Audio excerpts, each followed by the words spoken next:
好，习拜会真的有谱了吗？现在看起来白宫讲得很确定哦，但是是华友引述的他说白宫现在相当确定，这个拜登跟习近平会在11月碰面哦。他是引述不具名的白宫高层的说法，说相当确定啦。那具体的细节还未正式公布，但是已经开始安排计划啦，而且说拜登很期待跟这个习近平碰面，不知道会不会又上演那个去年11月那个小跑步预备备，然后那样子往前跑的那个画面哦。他说：“不过一切都还没有尘埃落定哦。那当然，这个白宫现在正在准备这个习拜会哦。可是呢，你看这个白宫本身跟这个中国驻美大使馆都暂时没有回应这一个报道哦，所以这只是华友讲得很笃定而已。那但是呢，习拜会之前哦，中美会面之前，恐怕现在拜登还需要过3个关卡。第一个关卡就是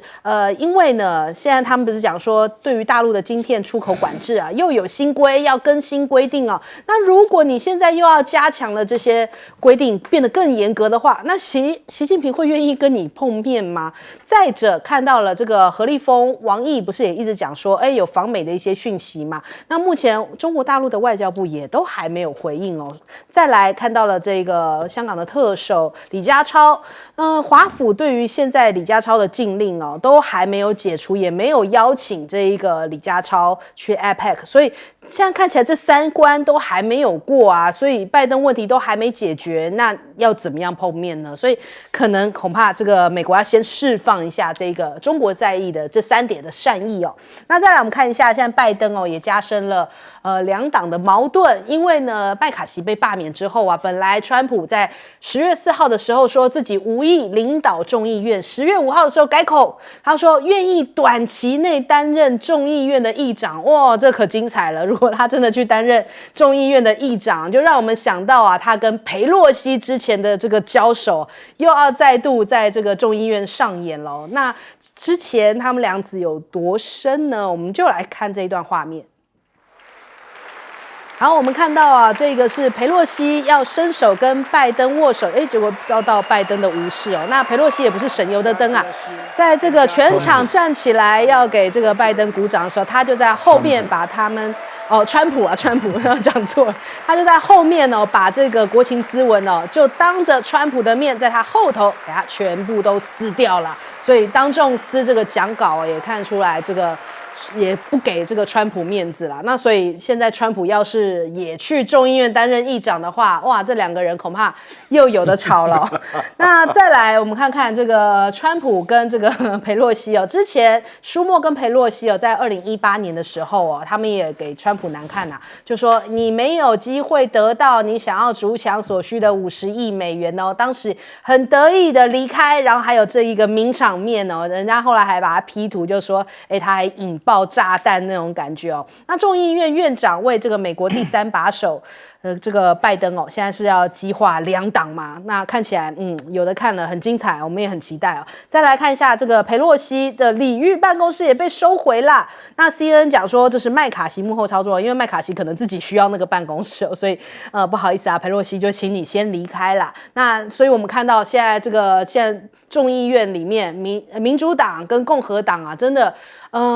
越来越加对立所以这是美国政治越来越民主的一个象征吗？另外我们来看一下美国现在经济的问题美国的殖利率接近20年的高点，那现在这个 Fed 讲说经济软着陆恐怕有点难度耶伦讲说高利率不一定会长存，但是这个美国殖利率的飙升是一个隐患。那我们看看这个经济数据讲说美国的贸易逆差现在收窄，大概只剩下10%，大概是583亿元，也创下了3年的新低。而且明年美国的经济如果衰退的话，现在专家讲说因为 Fed 你漠视了这2只象这是美国智库的高级研究员的一个讲法。他说联准会为了要控制通膨所以只顾执行过激的鹰派货币政策，却对于金融市场的动荡视而不见。那哪2只象呢？就是一个是金融情势日益紧张，另外一个是世界经济日益恶化，所以你漠视房里头的2头象才会让现在这个经济状况这么难以收拾那我们首先来问一下亮哥，这个我们刚刚已经讲了，拜习会之前何立峰、王毅要先去嘛，那大概都是这个月可是美国确实他在决策上释放出互相矛盾的讯息啦，这个就很麻烦啦。比如说，这个昨天就传出一个讯息说，这个 Raimondo 商务部长他不会对华为做出晶片坐视不管，那言下之意是有进一步的制裁嘛？那华为现在在中国大陆，坦白说已经变成民族主义跟爱国主义的象征了。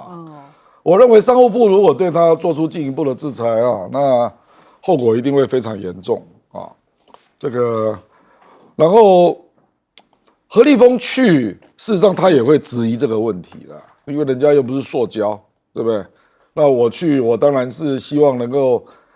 中美之间经济上能够有一些合作的清单嘛。那 Raimondo 他说：“哎呀，我们制裁方案可能这个等那个 APEC 开完会之后才会宣布。”那你是真笑呀？我跟你去开完高峰会，然后你再宣布对华为进一步制裁，对啊，哪有这种事嘛？跟你见面之后，你再赏我一巴掌。所以我是觉得这里面是充满了矛盾啊。那如果何立峰没有明显的经济合作的清单出现啊，我认为王毅要去也不是那么顺啊，那更不要说后面的高峰会了啦啊。所以我建议还是再看一下啊，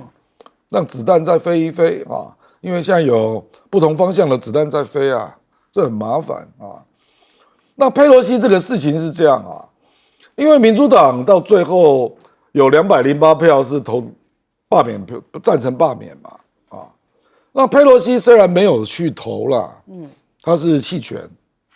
可是共和党基本上是有很多人是不满意的啦，就觉得说，你没阻止，你为什么没有阻止呢？因为民主党如果你开放投票，不可能投到208票，所以很多人就认为说，第一个拜登应该有表态，就是给他死这样啊，就是既然共和党要提案，那民主党就乐得让你死啊，就送他上路。对，送他上路。对我讲话比较粗鄙啊，对，就是。那这里就很奇怪，就是明明麦卡锡是可以跟民主党做交易的共和党议长，那你拜登为什么要让他死啊？那这里面就会有人理解为说拜登是在报私怨嘛，就说拜登是认为说你怎么可以对我提弹劾案呢？你怎么可以让共和党去组对我儿子的调查小组呢？等啊。那另外一种就更让共和党不满了，就是可能认为民主党可能认为这样子可以搞乱共和党，就让你共和党再去选议长嘛，然后再乱成一团啊。那未来要审那个拨款案，那共和党民主党只要去拉几票就过了。就是你如果乱成一团啊，那我去拉个10票可能就过了。那美国这种国会上的交易是很多的啦啊。我对你的选区给你更好的补助啊，等啊。这个就看民主党怎么去玩这个政治。那要是川普来，民主党不是更惨？川普不能来，因为川普有司法案件。这个一规定他是不能来的。所以他哪怕表态说他愿意，都不行。可是事实上他后来已经表明他要支持 James Jordan，所以他不会来啦。他不能来啦，因为法律有规定不能有司法案件。所以你预期接下来的一个局面啊，所以你看那个为什么共和党这个代理议长会觉得 Pelosi 你怎么没有帮忙呢？麦卡锡对你不错啊，所以就立刻要你搬出你的礼遇的办公室啊，所以你就可以看到现在两党的关系相当的恶劣了，剑拔弩张。对，来问谢老师。对，这个美国这个国会哈，它运作方式哈，跟我们的立法院非常不一样。我们立法院啊，比如说啊，你各个委员会都有个召集人，每个党都有个召集人，大家轮流坐庄。在美国的国会不是这样，美国的国会有一个原则叫 winner take all，就是说啊，你是赢家，你是多数党，所有决定都你来决定。就是说啊，这个除了惯例之外，所有比如说你今天你要去参议院外委会去跟他借一个会议室来办活动啊，那一定是参议院外委会的主席他决定，他说可以就可以，他说不可以就不行，全部他一个人决定。所以这 winner take all 就是说，你今天是共和党的天下，对不对？共和党在这个今天是众院是共和党，共和党说任何事就跟法律一样，因为他所有的委员会，他从众院的议长到所有的委员会的主席，通通是共和党，没有任何什么两党模糊空间，我们来共治，没有。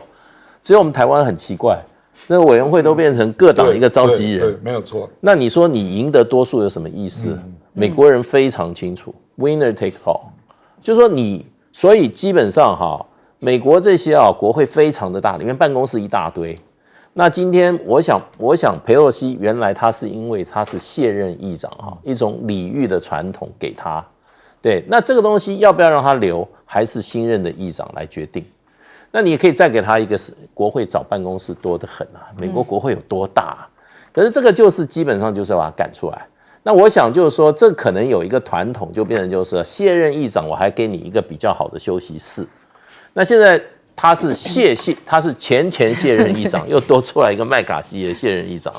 所以麦卡锡就赶快跟现在那个代理议长那个叫 McHenry， 他跟他讲说，那就把那个叫他让出来，那个是麦卡锡的人啊。对，麦卡锡，他说你就把他让出来吧，你叫他让出来，所以第一天就叫他让出来。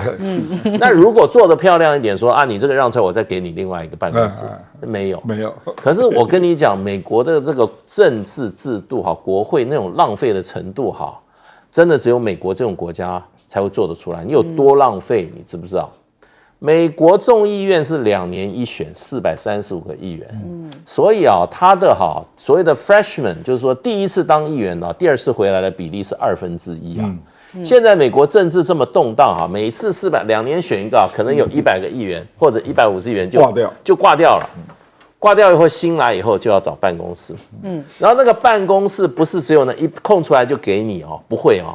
就重新洗牌，大家去抢办公室。人家说，那个资深的走了，他那个办公室现在轮到我了，我要那个办公室，435个议员的办公室就在那边大换血，而且有装潢预算。对，而且装潢预算。我告诉你，这个时候每一次一选完以后，你去美国的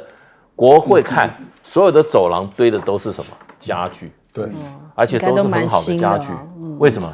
有的人挂啦，没有选到他家具就被人家堆到那样，就准备报废啦。都是很好的家具。我告诉你，美国这种浪费真的是你看不到有多浪费。然后这个一弄出钱的时候，每一个办公室重新装潢，买新家具，那个都是非常。然后呢，还有他的幕僚也全部大搬家。哇，我告诉你民主政治真的有钱才玩。我们立法院也有装潢预算，我们也有装潢预算，可是美国给的非常慷慨。台湾只有30万了。我去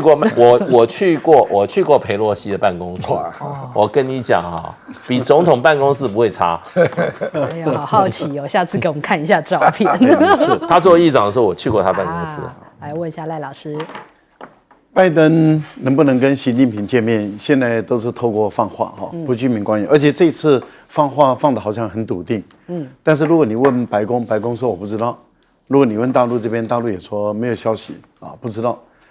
但是放话的是美国这边，那换言之也就是说，如果华邮这么笃定的说是的话，那就代表放话的这个人的位阶绝对不会低，而且可信度也不会差，可是问题就在于美国之音又公布了，说在明天就是10月7号的时候，商务部的新一轮对中国大陆的半导体的制裁马上要公布了。那这一公布的话，那当然就是中美之间的贸易的紧张一定会拉高嘛，因为中国大陆这边已经很明白的告诉你说不接受而且表达强烈的抗议。那这样的情形下，是不是因为这样子两位就不见面呢？我想也不至于。但是问题是，你就不能排除，那在习近平去美国之前，中方也宣布对美国的制裁，或者是对美国的重大的企业那么实施制裁，那这个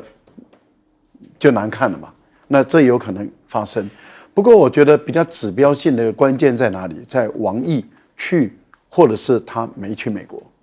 因为两国的领导人这么重要的一个会谈，最终一定是要由这个安全部门的主管。那现在王毅是兼外交部部长，他本身也还是负责最高部门的安全的问题，所以一定是跟苏立文是对口的。那在拜登跟习近平见面的关键，在美国来讲，不是布林肯，而是苏立文。所以我觉得关键就在于王毅有没有去。如果王毅一直都没去的话，迟迟没有去的话，那我觉得两位要见面就凶多吉少，可能性就一直下降了。可是如果王毅去的时候，那要看双方之间谈到什么程度。那过去的谈判都是马拉松式的谈判啊，8个小时、12个小时这种长时间的谈判，这代表什么？代表彼此之间要斡旋的那些都是很敏感而且很尖锐。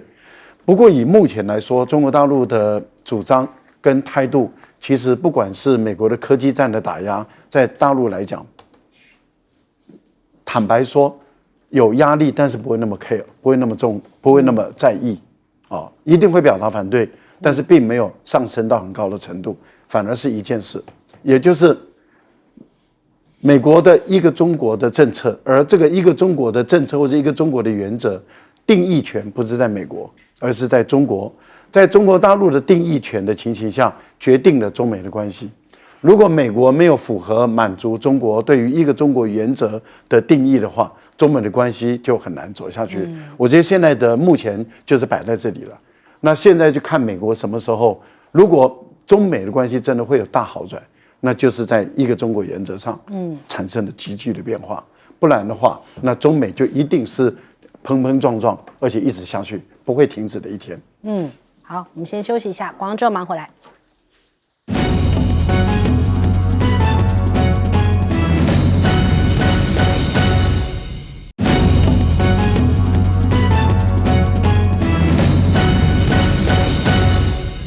好，华为的手机发布之后，真的在台湾变成一系列一直持续热烧的话题哦。我们3位嘉宾也都是遥遥领先哦，现在都已经加入了华为的行列，让人羡慕嫉妒恨啊。好，我就继续来讲。现在我们看到这个华为在海外发布会又有这个大家开始在封穿戴啦，他在杜拜有这个时尚更跨越的这样的一个发布会所以他们有这个穿戴的战略新品啊，包含了这个华为的 Watch GT4， 还有这个非凡大师这些旗舰的产品亮相，吸引全球目光那其实呢，不光是有新品它其实交出的成绩单也都非常亮眼。它其实在这几天以来除了在杜拜之外，亚太啊、拉美啊也都持续在办这个穿戴装置的发布会要推动一个华为时尚。极致科技跟时尚美学给这个全球更多的消费者，要打进这个高端市场，就是布局更深啦。那其实看看这个2023年第2季华为穿戴的产品在全球的出货量就暴增了58%甚至呢，在这个中国大陆国内的市场份额呢，他们也提升了39%，整体的出货量4年蝉联第一，全球的出货量是要居海外第2所以我们看到现在华为也是在积极的希望能够征才，像华为、京东还有30家企业都在香港这边10月10号发布了这个重点企业伙伴的启动仪式呢。那引进30家创新科技产业落户香港，那80%是来自中国大陆包含了通讯业，像是华为，还有购物平台京东以及外送的一些平台李家超就有讲到说，这个引进办的这个英文呢。这个引进办他们这个简称为引进办公室他们缩写为 Oasis， 他就是说就像是绿洲的意思啦。那也被称作这样全球经济增长的主要的引擎，就是中国的内地还有亚洲的这个环绕呢。那再来我们看一下，现在麒麟的9000S， 他们现在工艺的制程信心满满。现在有一个消息传出来说，华为明年就要停止采购高通的晶片啦！哇，高通恐怕要紧张了，因为他们预计2024就要干脆不买高通的啦，因为他们现在自己的新麒麟中央处理器未来就会应用在这些新的机型，开始全面的应用。所以荷兰的光刻机的巨头就讲说，你们要完全孤立中国是没有希望的。如果我们不分享技术，他们就会自己去研究，我们就等于是在迫使他们提升创新能力那中国大陆他们自己等于说一条龙式的都可以自己搞定的话，那其他国家就没有办法打进这个中国大陆的市场了。那我们看到现在其实就讲到了科技，就要讲到人才。人才其实现在中国大陆他们生成式 AI 人才缺口有400万人，因为现在这个中美的对立造成两国的人才交流越来越减少，所以现在中国大陆的人才缺口预估到2030年会达到400万人，而且华为现在正在用高薪来招聘年轻的一些研究员那希望能够赶快培养一批人才，才能够迎接这样的一个中美科技战。那除此之外呢，比亚迪同样也是在积极的抢人2023年他们就宣布说，应届毕业生要提供3万多个职缺要扩大就业池，希望也是多吸纳一些人才。那当然，美国也是希望能够有这些更多的人才来打这场战，所以他们没有钱怎么办呢？就求助华尔街希望能够部署1000亿美元的这个晶片的资金，所以为了要让美国再成为这个半导体的强权雷蒙多现在已经号召了一支团队，包含了高盛还有 KKR 这些公司的前主管，要分配1000亿美元的补贴跟贷款的担保。那有办法这个战胜吗？我们看到这个晶片战争的作者他提到，他说政府未来5年，就指美国政府需要分配390亿美元的直接补贴，但对于大型的晶片业者来说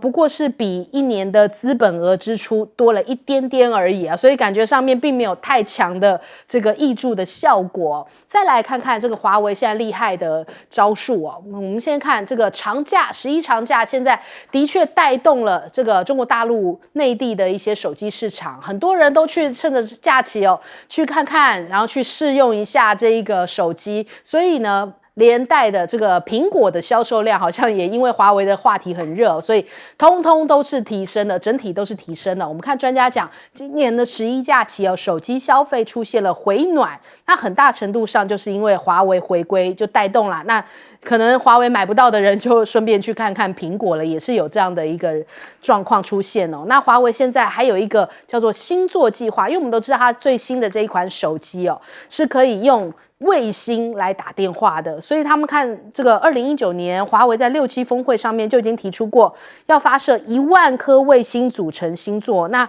最重要的目的呢，就是要提供全球6G 的服务2020年华为已经发射了首颗6G 的试验卫星，向6G 通讯的时代又迈进了一步。那中国也成立了星网集团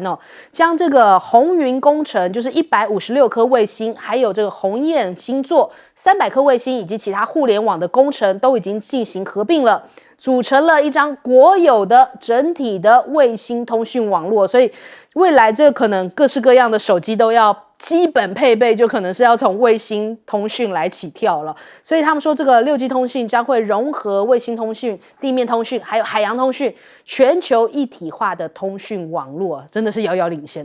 那我们来问一下亮哥，这个中国的高科技公司去香港上市那当然就是方便这个吸收全世界的资金嘛那而且有很多交易啦，比如说中东大概全世界10大主权基金大概占了4个那大概手上的钱大概是10兆美元那一般估计到2030年之前会有1兆美元来投资中国因为他要投资非美元的资产要避险因为他有10兆美元嘛所以目前事实上都在香港、深圳那一带在穿梭了那已经他就跟那个买菜一样就丢进来这样比如说快手就投一点京东投一点，大概是这样。所以为什么要去香港？方便接触了那因为也方便金融的汇出汇入因为中国大陆还是有实施一定的金融管制嘛所以当然不如香港方便啦。所以这个可能就是带动香港新一波的发展就未来这个中东主权基金，我估计大部分会是在香港还有深圳，大概是在这一带那这个现在只是刚开始因为他们现在都开始成立，比如说北京上海啦、深圳还有香港的办公室最近新闻都已经出来了啦那这个人才也是啦，就是这个事实上你这个不要全部都归到华为啦，好像中国只剩下这家公司这样生成式的 AI 不是只有华为在做没有，我的标是人才备战，还有非常多的公司啦，什么百度啦，一大堆啦而且人家创新的公司这个部分确实吸引了非常非常多的人投入那也有人就是新组了各式各样的公司所以中国大陆未来这个人工智能的各种教育啦，可能搞不好还会有专属的学院啦，就跟那个半导体学院一样嘛，可能也会陆续成立。就它可能未来会有半导体学院，半导体学院已经成立了啦。那现在各校可能还开始成立类似人工智能的学院了啊。为了要培养这个人才，要补这个缺口嘛。你去想，比亚迪这样的一家公司，一年就是3万多人啊，那人才缺口400万，那很吓人所以等于是各行各业可能都会有人工智能 AI 上的需求那这个华为当然是很重要的组成之一了啊。不过中国大陆具有竞争力的创新公司不是只有华为了。好，赖老师。我个人是这样认为了哈，因为我觉得华为这一次的一个公布啊，就是说它不只是手机，您刚刚有讲的，它的所有的周边产品、穿戴式的产品，甚至包括汽车啊，甚至包括这个液晶显示器，所有的包括面板，所有的都在内。它有一个核心的东西，都是必须要有 CPU，要有自己的中央处理器，而这个中央处理器里面的核心就是自己的半导体。那也就是自己的设计、自己的制程等等所有的半导体。那目前又传出它可能已经不需要高通了，所以可能明年它开始不向高通购买。这个策略就会迫使美国政府，因为高通一定会跟美国政府那么施加压力，说如果失去整个中国大陆的市场，或是失去华为的市场，对于高通的未来的前景会相当不利。那你美国对于华为的半导体，或是对中国半导体，还可不可以再采用这种限制的措施，还是应该要特许，或者是部分的，或是更加的放宽？这个就形成了一个角力战了。那如果说美国政府他执意一定要这样做的话，那华为就顺理成章的，那就不需要再向高通进口了，那就由自己本身的国内的这些半导体公司来满足华为的需求。那这代表什么？代表中国大陆的半导体在华为需求上的这个部分里面，它的供应没有问题。所以中国的半导体只会越来越强大，而不会越来越衰弱，这个就摆得很明白。所以艾斯莫尔的总裁看得更清楚了。但是您认为艾斯莫尔的总裁的讲话，政客听得进去吗？我认为，不管是荷兰的政客，或是美国的政客，他们根本就听不进去。这个就是我们看到的他们的悲哀，因为到最后这些公司慢慢的就没落了，就是这样的一个结果。来请教介老师。其实这个现在跟未来永远都有一个人才的争夺战。现在不只是美国跟中国大陆人才争夺战，全世界的人才都在找最好的这个适合自己发挥才能的环境。那还有一个最好的一个，当然就是待遇啊。那美国现在这个做法的话，会让美国的人才会慢慢流失。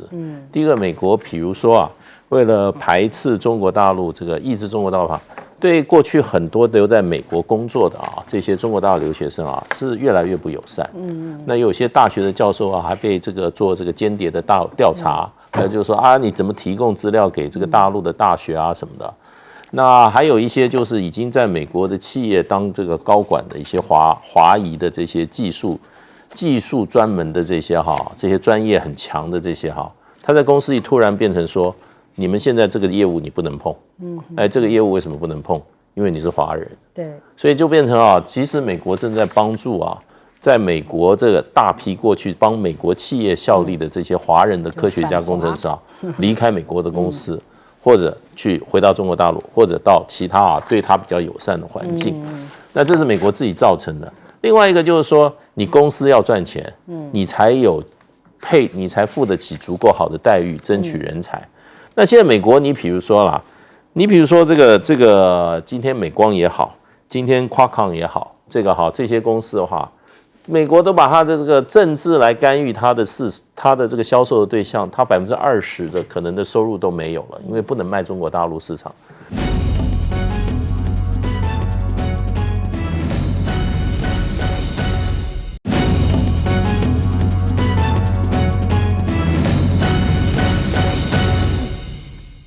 欢迎收看《新闻大白话》，我是主持人翟轩，马上来欢迎一下这个阶段加入我们讨论来宾，耶鲁政治学博士郭正亮。大家平安。前大世界问集，翟先好，各位朋友大家好。国际事务专家赖岳谦。主持人好，观众朋友大家好。好，赖清德呢接受 NHK 的专访的时候啊，他就讲说，这个避免和平稳定台海，要确保这个世界和平是他的目标哦。那主持人就问他啦，就说，当选总统想跟日本展开哪方面的合作？他就回答了一个。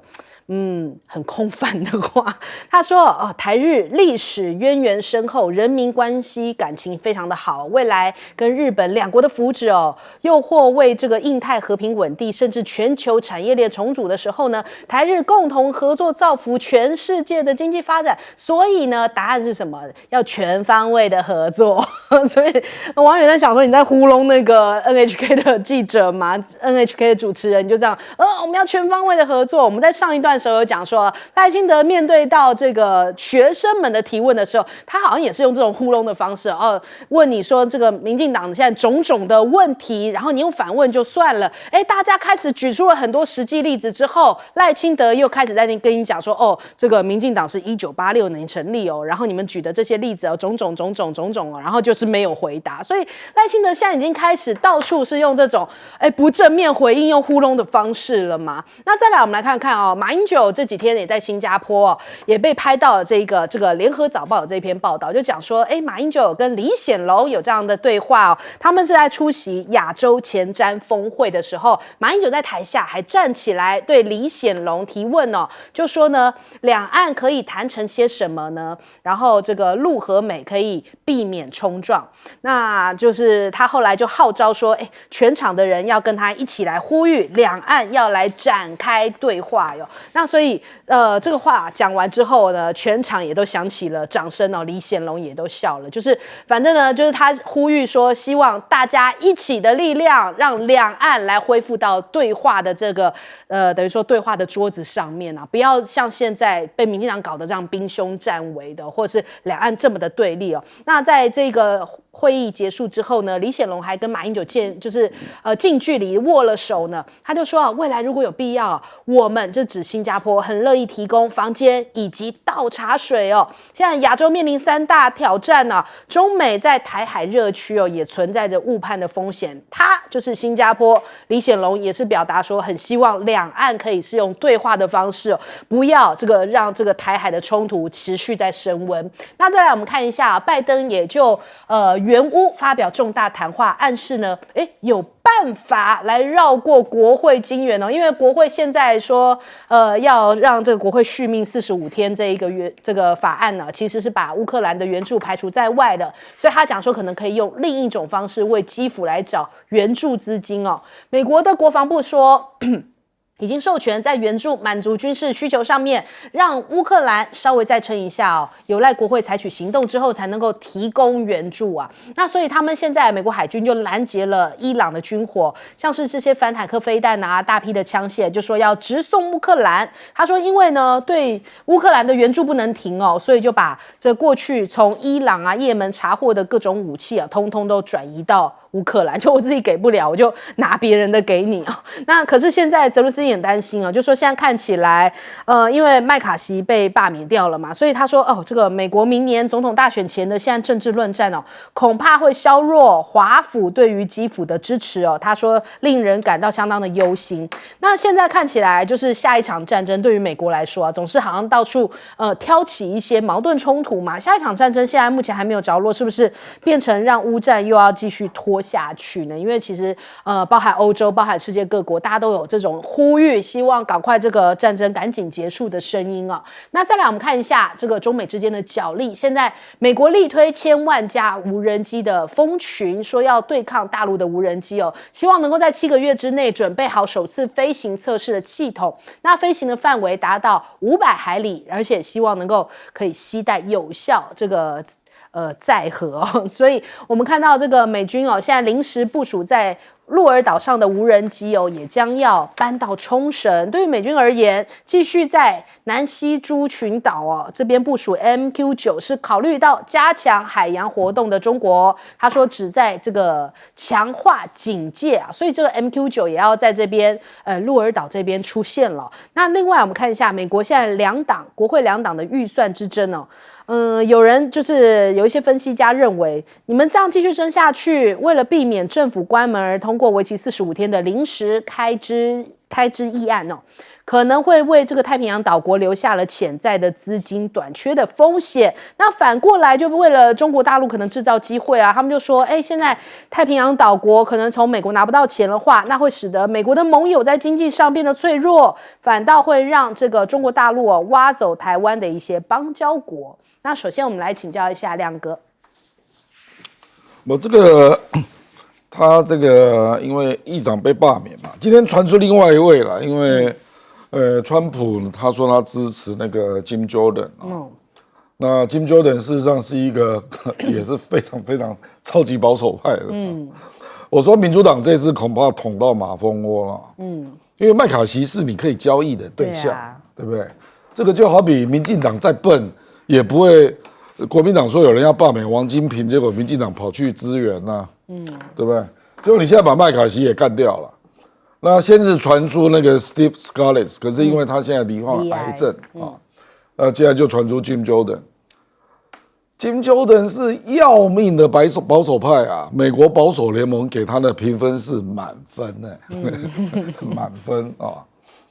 这个所以你可以想象啦，11月17号一定是共和党要先选出一个议长嘛那众议院改选议长，上次投票投了15次就不知道这次要投多久。然后接下来11月就要迅速展开预算协商，不然你11月17一定来不及的了那我看，因为针锋相对蛮严重的啦，这个预算要过真的不容易所以拜登在那边说，我们有办法召开国会我猜他的招啦我猜他的招可能就是到北约然后就大家凑钱那也跟日本说你多少也出一点嘛所以有别的另一种方式，那那个到处然后美国不，因为美国它本来的预算是240亿嘛，那他透过这番的外交的努力，就可以回来跟共和党说，我们现在大概出60亿就够了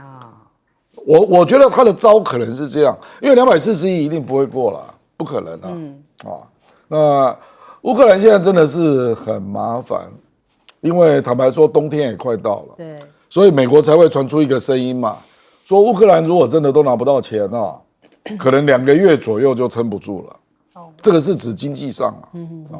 那军事上大家也知道，到12月，那这个地方就进入冬天了嘛。那进入冬天，事实上目前我们没有看到俄罗斯想要再往外攻击。目前看到的是他想要巩固占领区嘛。所以主要是乌克兰要做大规模反攻。那如果在未来的2个月，因为预算的关系，他没有办法做大规模反攻那到冬天要做大规模反攻，我觉得会非常困难。所以就等于是从12月到明年3月初，俄乌战争就是暂时停止了。就会变成这样子了而且接下去冬天，你也要让人家经济上能够撑过所以我是觉得，其实这个态势。很多人就说，事实上，美国这个不负责任的方式就造成很多后遗症那目前美国政府还有亲民主党的媒体，当然就是一直在扩大这个讯息了。就说你这个不给钱我们外交很多地盘都会输掉了那俄乌战争是一个嘛，南太平洋也是那这个拜登大概还会一路把这个论调扩大了来说。共和党的不负责任等等不过这个情况，事实上大家有没有联想到他11月17号刚好碰到 APEC。对APEC 是11月12到18，对不对？你去想一想，如果联邦的警力不能够协助那光是旧金山的警力，旧金山本来就是乱成一锅粥了。旧金山的警力可以负责各国的维安吗？这个恐怕大家要打个问号。对所以我的意思是说，会不会因为这样，因为11月12就要 APEC， 那结果那个时候预算还没有着落，结果联邦警力不能介入，那只能够靠旧金山当地的维安那旧金山政府甚至还通过2亿美元的预算，这个叫这个周边的那个无家可归的 homeless 暂时躲起来我真的是在想到说，中国大陆会不会把这个维安因素考虑在内啊？所以习近平去旧金山会不会有安全上的问题啦？因为美国你现在预算都没有啊，对啊，那个联邦警察不用上班啊，那怎么办呢？啊，所以我觉得这个问题真的是有影响啊，就美国的对外的一些功能一定会受到影响。对，好，来请教介老师。这个我觉得赖清德是我们台湾人里面比较亲日的那一派，他不晓得我们台湾人里面还有很多很反日的一派，因为为什么他讲法，我觉得有欠这个经过历史的考证啊，他的讲法是错误，什么叫台湾台日历史渊源深厚？这个历史是一片血泪啊，对，什么叫一片渊源？什么人民感情非常好？他做台南县长的时候，曾经在台南的这个玉井乡啊，发现一个万人坑啊，那里面很多骨头啊被挖出来以后啊，发觉很多是青少年的骨头，都是成年人男性的骨头，他当时就不太处理。那这是什么呢？这个就是1915年发生在台南玉井的交八年事件。交八年事件是日本统治台湾已经20年武力镇压以后，那么台湾人民对于日本殖民统治、日本的暴政的一次武力的反抗啊。那就是说这些领导人，包括于清芳、罗俊、江定这些人都是抗日台湾人抗日的志士啊。那有成千上万的老百姓追随，可是因为他们都是用传统武器，结果日军用这个现代化的武器，机关枪扫射，而且呢，因为这个事情结束以后，日本统治把所有的现场都封锁，消息也封锁。那据很多幸存者来，有些传闻说，日本兵对10岁以上的男丁全部斩首，然后呢用机枪扫射，到底伤亡多少人，到现在是一个谜。因为日本那时候绝对控制台湾，不准任何的消息。那日本在早期在台湾刚殖民台湾的时候，用的都是用屠村的方式，也就是不让任何活口把消息传出去。那么在当时，日本刚占领台湾的时候，是有一些外国传教士看不下去，然后呢到国际法庭去告当时的这个国际上面去告，所以才对日本的这个对台湾的这个屠杀政策才有所收敛。可是西来庵事件，也就是交八年事件，日本光判死刑就判了将近多少？将近1000个死刑，而且是速审速决。这个死刑能够这样子判吗？那在现场这个屠杀的平民百姓更是不计其数。我想这一点要提醒赖清德先生他要去好好正视一下历史。什么叫历史渊源深厚？这个算不算历史渊源？对。你们这么把台湾讲的好像跟日本好像日本在台湾是什么？是什么行善积德啊？对不起啊，台湾在日本50年统治里面被杀的台湾人有40万人，日本人只有一个档案叫盗匪党，现在都留在我们他当时的台湾总督统统留下来。盗匪党只要抗日都算盗匪啊。对，我们台湾民间一直有个英雄，我们从小就知道，现在这个蔡英文都不提了。叫廖天丁，他为什么叫义贼？他就是抗日啊，他就是抗日。现在民间在这个新北市那个八里还有一个廖天丁的庙，很多人都去祭拜他。为什么？他代表台湾民间在抗日啊。所以我不晓得赖清德讲人民感情非常好是如何好。那这一次日本就因为有一个驻日的一位这个代表他是日本放核废水，他还说对身体有益的，这种是少部分啊。他做这些声音的时候，台湾把他骂成什么样子？所以我觉得赖清德你不要把你的意见当做代表所有台湾人的意见。真的，你如果选上当总统更惨。我们这些对台湾历史认知比你清楚的人就怕你这种只有一味的亲日，把祖宗流的血受的苦都忘记的这种人。好，来问赖老师。赖清德，你一直搞台独下去，你就会挑起战争，你就是我们战争的罪魁祸首。可是到今天为止，你仍然不宣布你要抛弃台独。换言之，你一直在制造一个可能挑起两岸战争的这样的一个潜在的风险。所以你还说你要避免战争，你简直在公然说谎。你要避免战争唯一的方法，你就是抛弃台独，放弃台独，宣布我绝对不会搞台独，而我民进党的党纲一定要废除台独。这样的话，我要扫除战争的可能性的风险。到今天为止，你都不肯做，你还说你要避免战争，不要公然说谎，这点很重要，不要公然说谎。第二个，你更不要针对日本的 NHK 再度的违背我们台湾人来说谎。日本，我们台湾人绝大部分的台湾人，我妈妈在内，他们都不会忘记日本人对于台湾曾经有过50年的殖民历史。这50年的殖民历史是分3部曲，第一部曲大屠杀，第二部曲严厉的镇压，第3部曲水晶奴隶奴化台湾，皇民化台湾。大家都知道，日本人玩的就是这3部曲，把台湾人当2等人来看。这段历史有良心、有骨气、有脊梁的台湾人都没有忘记，除非是一个汉奸走狗，没有脊梁，然后卑躬屈膝，面对殖民者的时候，2个膝盖嘣跪在地上的人的时候，他才会说我们忘记了这段历史。我们台日的关系非常好，人民的关系很好，除非是一个软骨头的人，没有膝盖的人，没有脊梁骨的人，这个人才会趴在地上，面对日本的 NHK 说我们台日的历史很好，我们日本台湾人在历史观是这样错，那是没有脊梁，那是一个没有骨气的台湾人才会讲这句话。我很不以为然啊！我觉得一个总统候选人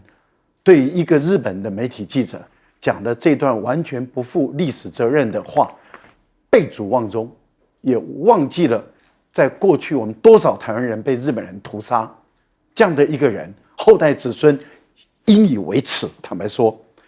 我觉得新加坡对于两岸的和平有巨大的贡献。从蒋经国时代，李显龙的父亲李光耀在促成两岸之间避免误会，